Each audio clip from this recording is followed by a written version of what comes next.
নবী বলছেন, আল্লাহ আমার উম্মত যদি জাহান্নামে থাকে আমি কিন্তু জান্নাতে যাব না। আল্লাহ বলছেন আপনি না গেলে তো জান্নাত উদ্বোধনই হবে না। এবারে মামলা কি দাঁড়ালো? আল্লাহ পাক বলে যে আমি তাহকামুল হাকিমিন নিজেকে বলেছি, বিচার না করলেও তো জিনিসটা সুন্দর হয় না।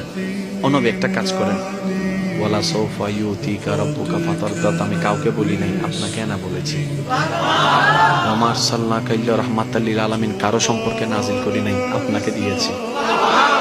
ওয়ালাল আখিরাতু খায়রুল লাকা মিনাল উলা, কাউকে বলি নাই, আপনাকে বলেছি। আর আমি আল্লাহ ভালো করে জানি আপনি হচ্ছেন উম্মতের দরদী নবী। আপনি নিজের জন্য কাঁদেন নাই, সন্তানের জন্য কাঁদেন নাই, পরিবারের জন্য কাঁদেন নাই, নাতির জন্য কাঁদেন নাই, যত কেঁদেছেন জীবনে সবকিছু উম্মতের জন্য।